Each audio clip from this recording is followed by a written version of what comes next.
अऊज़ुबिल्लाहि मिनश्शैतानिर्रजीम बिस्मिल्लाहिर्रहमानिर्रहीम अस्सलामु अलैकुम वरहमतुल्लाहि वबरकातुहू। सूरह यूसुफ है मेरे सामने और सूरह यूसुफ की आयत नंबर 41 है, पारा नंबर 12 है और रुकू नंबर 15 है। आयत नंबर 40 में यूसुफ अलैहिस्सलाम की तबलीग का जिक्र है कि यूसुफ अलैहिस्सलाम ने अपने उन कैदी दोस्तों को जिन्होंने यूसुफ अलैहिस्सलाम से ख्वाब की ताबीर पूछी थी, उनको ख्वाब की ताबीर बताने की बजाय उनको टाइम दिया और उस टाइम में तबलीग की। और तबलीग में यूसुफ अलैहिस्सलाम ने जो उसलूब अपनाया, सबसे पहले तौहीद को बयान किया और उन लोगों के दिलों को पुख्ता किया तौहीद पर और उनको आमादा किया सोचने पर। और फिर ये भी कि एक शख्स के ख्वाब की ताबीर कुछ अच्छी नहीं थी, सो यूसुफ अलैहिस्सलाम ने उसको भी ज़हनी तौर पर किया और साथ बहलाने की कोशिश की ताकि अलग अलग ताबीरें ना पूछने लगे वो लोग।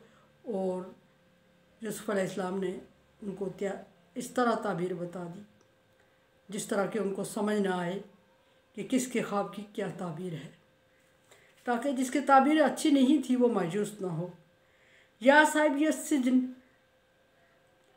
या साहिब ये सिजन, ऐ मेरे जेल के दोस्तों, ऐ मेरे कैदी दोस्तों, अम्मा अहदकुमा फयस्की रब्बहू हमर, तुम में से एक के ख्वाब की ताबीर ये है कि वो अपने मालिक को शराब पिलाएगा। अब यहाँ एक बात शराब आ रही है और शराब उस ज़माने में हराम नहीं थी, हलाल और जायज़ थी। और यहाँ दूसरी बात रब आ रहा है और रब उस ज़माने में उस वक्त के मुताबिक उसलूब बयान में मालिक को या बादशाह को बोला जाता था। और ये था कि जो बादशाह का साक़ी था उसने देखा था ख्वाब के वो शराब निचोड़ रहा और अपने बादशाह को पिला रहा है। सो उसकी ख्वाब की ताबीर थी कि वो अपने ओहदे पर बहाल हो जाएगा। सो यूसुफ अलैहिस्सलाम ने ये नहीं फरमाया कि साक़ी अपने ओहदे पर बहाल हो जाएगा, क्योंकि दूसरे के ख्वाब की ताबीर बहुत ही बुरी थी। सो इसलिए यूसुफ अलैहिस्सलाम ने मिक्स करके ताबीर बता दी ताकि कब्ल मुश्किल से या मौत से वो बंदा मुश्किल में या परेशानी में ना पड़ जाए, आसानी के लिए। फरमाया कि यस की रब्बहू हमर, वो अपने मालिक को शराब पिलाएगा, यानी अपने ओहदे पर बहाल हो जाएगा। ये साकी के ख्वाब की ताबीर थी। वह अम्मा अहरू युसलब, और जो दूसरा है उसको फांसी दे दी जाएगी। इट मीन के बादशाह को जो खुदाम था, जो खाना खिलाने वाला था, बावर्ची था, उसको फांसी हो जाएगी क्योंकि उस पर इल्ज़ाम साबित हो जाएगा। इल्ज़ाम दोनों पर यह था कि इन्होंने बादशाह के खाने में जहर मिलाई। सो जहर मिलाना बावर्ची पे साबित होगा और उसको फांसी हो जाएगी। फ़ताकुल तैर मेरे रास ही, और उस परिंदे उसके सर का गोश्त या भेजा नोच के खाएंगे। क्योंकि देखा उसने ये था, ख्वाब बयान उसने ये किया था कि उसने देखा कि वो सर पे रोटियां उठाए हुए है और परिंदे उसके सर से रोटी नोच के खा रहे। सो ख्वाब की ताबीर ये थी कि उसको फांसी दे दी जाएगी और उसकी सर के भेजे को परिंदे नोच के खाएंगे उसी तरह। लेकिन यूसुफ अलैहिस्सलाम ने उसको डायरेक्ट ये नहीं फरमाया कि बावर्ची के ख्वाब की ये ताबीर है और साकी के ख्वाब की ये ताबीर है, ताकि दोनों ये उम्मीद रखें कि किसके ख्वाब की क्या ताबीर होगी और जिसकी फांसी होने वाली थी वो परेशानी में ना पड़े। रास क़ुज़ी अल-अम्रुल्लज़ी फ़ीही तस्तफ़्तियान, ये फ़ैसला हो चुका है जिसके बारे में तुम मुझसे फतवा मांग रहे हो, तुम मुझसे ताबीर मांग रहे थे, तुम मुझसे फ़ैसला चाह रहे थे। अल्लाह के यहाँ ये फ़ैसला हो चुका है। अब यहाँ ये बात साबित हो रही है, पहली बात ये कि ख्वाब की हकीकत साबित हो रही है कि बाज़ ख्वाब सच्चे होते हैं और उनकी ताबीर भी हूबहू होती है। यहाँ कैदियों ने यूसुफ अलैहिस्सलाम से जब ख्वाब बयान किया तो बाद में कैदियों ने जब ताबीर सुनी तो चूँकि यूसुफ अलैहिस्सलाम ने किसी एक को भी ये नहीं बताया था कि तेरे ख्वाब की ये ताबीर है, दोनों ख्वाबों की सिर्फ ताबीर बता दी थी। तो कैदियों ने ये किया कि हमने तो ख्वाब देखा ही नहीं था, हमने ऐसे ही कह दिया था। तो हज़रत यूसुफ़ अलैहिस्सलाम ने उनसे फरमाया कि अगर देखा था या नहीं देखा था, बयान किया और उसका हुक्म आ गया है और फैसला आ चुका है। अब ख्वाब के बारे में ये है कि ख्वाब किसी अहले इल्म को बताना चाहिए और ताबीर देने वाले को चाहिए कि अच्छी ताबीर दे, और अगर ख्वाब की ताबीर अच्छी नहीं है तो इस तरह मिक्स कोई बात कर दे या फिर खामोशी इख्तियार कर दे, कोई ऐसी बात वो ना कह दे जो कि उस जिसने ख्वाब देखा है उसके लिए मुश्किलात का सबब हो। अगर उसने ताबीर गलत या मुश्किल बता दी तो उस बंदे पर मुश्किल वाक़ई हो के रहेगी। तो दोनों पर ये फ़र्ज़ आयद होता है। ख्वाब देखने वाले को चाहिए कि ख्वाब बताए ज़रूर और ख्वाब किसी अहले इल्म को बताए, और ख्वाब बताने वाले को चाहिए कि ख्वाब की ताबीर बताए ज़रूर, लेकिन अच्छी बताई जा, खामोशी इख्तियार कर दे या उसको तसल्ली दे के टाल दे।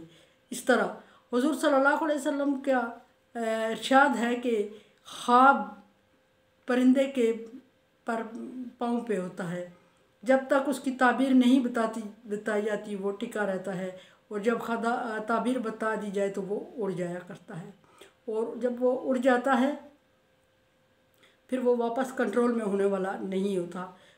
इसलिए ताबीर अच्छी बतानी चाहिए। यूसुफ़ अलैहिस्सलाम ने भी ख्वाब की ताबीर बता दी और साथ ही ये फरमा दिया कि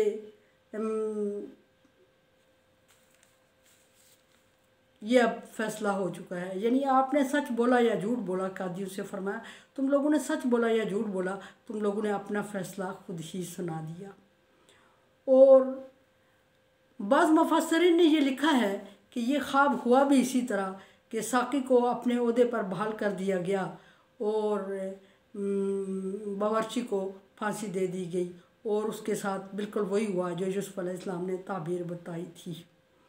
और ये भी हुआ कि एक तफसीर में ये भी लिखा हुआ है कि चूँकि उस जिसने जो बावर्ची था उसने ख्वाब झूठ बताई थी और उसके झूठे ख्वाब की ताबीर भी उस पर वाक़ई हो गई, और जो साक़ी था उसने ख्वाब सही बताई थी, सच्ची ख्वाब बयान की थी। उसका ख्वाब बाज़ रवायात में ये भी है कि दोनों ने यूसुफ़ अलैहिस्सलाम के इल्म को आज़माने के लिए बोला था। जैसे भी बोला, जिस तरह भी हुआ, यूसुफ़ अलैहिस्सलाम ने ताबीर बताई और ताबीर वाक़ई हो गई, और जब ताबीर वाक़ई हो जाती है तो फिर उसको कोई रोक नहीं सकता। ये भी एक हकीकत है कि तकदीर पहले से लिखी हुई होती है, उस बंदे की ज़बान से ऐसी बात सच या झूठ निकलनी होती है, अगले ने ताबीर बतानी होती है। पर यह है कि थोड़ा सा इस तरह बच जाता है बंदा कि जिस बंदे को ख्वाब की ताबीर बताई जा रही है, अगर वो ताबीर बुरी है तो वो वक्त से पहले परेशानी से बच जाता है। इसलिए उसकी ताबीर को ऐसा बताया जाए कि जिस तरह उसको समझ ना आए या खामोशी इख्तियार की जाए, जैसा भी है। और फिर यूसुफ़ अलैहिस्सलाम ने यहाँ एक और काम किया, और वो ये था कि काल लिल्लज़ी ज़न्ना अन्नहु नाज, कि आप यूसुफ़ अलैहिस्सलाम ने जिस बंदे के बारे में यूसुफ़ अलैहिस्सलाम को गुमान था कि ये अपने ओहदे पर बहाल हो जाएगा, यानी साक़ी। यूसुफ़ अलैहिस्सलाम को तो पता था कि साक़ी बहाल हो जाएगा, लेकिन साक़ी को नहीं पता था कि ताबीर मेरे ख्वाब की है या बावर्ची के ख्वाब की है। यूसुफ़ अलैहिस्सलाम ने बातों बातों में उसे ये कह दिया कि अगर आप अपने ओहदे पर बहाल होगा ना तो अपने उससे बादशाह से मेरा ज़िक्र ज़रूर कर लेना। कि और वो किस तरह ज़िक्र कर लेना, किस्सा अंबिया में पढ़ा मैंने कि यूसुफ़ अलैहिस्सलाम ने उससे फरमाया कि अपने बादशाह से कहना कि एक बेगनाह है जो कि सदियों से सालों से जेल की सज़ा काट रहा है और उसकी कोई दाद रसीद नहीं हुई अभी तक। और ये भी किस्सा नबीयीन में लिखा था कि अल्लाह तबारक व तआला को ये बात कुछ अच्छी नहीं लगी, क्योंकि अल्लाह तबारक व तआला ने फरमाया कि अगर मैंने सज़ा दी थी, यूसुफ़ अलैहिस्सलाम ने सज़ा मांगी, मैंने दी कि जो इन औरतों से मुझे क्या बेहतर है। अगर यूसुफ अलैहिस्सलाम फरमा देते कि या अल्लाह इन औरतों के चंगुल से मुझे आज़ाद कर दे, मैं बगैर क़ैद के आज़ाद कर देता। और अगर यूसुफ अलैहिस्सलाम अभी फरमा देते कि अल्लाह ताला मेरी सज़ा पूरी कर दे और मुझे इस जेल से आज़ाद कर दे, तो मैं उसको आज़ाद कर देता। अल्लाह तबारक व तआला के अहकामात के कुछ खिलाफ हुआ या जो भी हुआ, यूसुफ अलैहिस्सलाम ने उसको सिफारिश का कहा और वो बंदा जाके भूल जाता है। फरमाया कि मिनहुमा मज़कुरनी इंद रब्बिक, फरमाया कि जब तुम अपने आका के पास जाएगा, अपनी खिदमत पे, अपनी सर्विस पे दोबारा बहाल होगा, तो उसके सामने मेरा जिक्र कर देना। फ़ानसाहु शैतान ज़िक्र रब्बिही, और वो साकी ओहदे पर बहाल हो गया और शैतान ने उसको उसके बादशाह के सामने यूसुफ अलैहिस्सलाम का जिक्र करना बुला ही दिया। वो भूल ही गया और उसने यूसुफ अलैहिस्सलाम का जिक्र ही नहीं किया बादशाह के पास। अब ये शैतान ने बुलाया, या जैसे कि मैंने अर्ज़ की कि किस्सा नबीयीन में मैंने पढ़ा है कि कि अल्लाह तबारक व तआला को ये बात नागवार गुजरी और अल्लाह तबारक व तआला ने यूसुफ अलैहिस्सलाम का जिक्र ही नहीं करने दिया।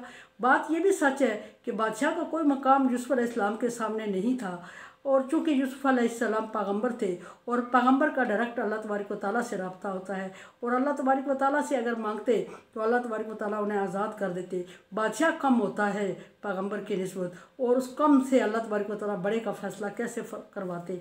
अल्लाह तबारक व तआला ने उस बंदे को जिक्र करने से उसकी ज़बान को रोक दिया। यहाँ फरमाया यह है कि शैतान ने उसको बुला दिया। बहरहाल बात ये सच है कि कुरान पाक में ये जिक्र है, ज़िक्र रब्बिही फलबिसा फ़ी सिज्नि बिज़ा सनीन, और इस सज़ा में, इस माजरे, इस वाक़े के बाद यूसुफ अलैहिस्सलाम कई साल जेल में रहे। अब फिर बात यह है कि किस्सा नबीयीन में, किस्सा यूसुफ में मैंने पढ़ा कि उसमें ये लिखा हुआ था कि यूसुफ अलैहिस्सलाम ने ये टोटल जो अल्फाज बोले, ये 32 अल्फाज बनते हैं कि अपने बादशाह के सामने। बहरहाल अल्फाज उन्होंने क्या चूज़ किए, 32 अदद बनता है कि किस्सा नबीयीन में बताया गया है कि अपने बादशाह के सामने मेरा जिक्र करना कि बेगुनाह मैं जेल में हूँ। और इन 32 अल्फाज की एवज़ यूसुफ अलैहिस्सलाम को 32 साल कैद और भुगतना पड़ी। अब बाज़ रवायात में टोटल 32 साल है, बाज़ रवायात में इसके बाद की 32 साल है।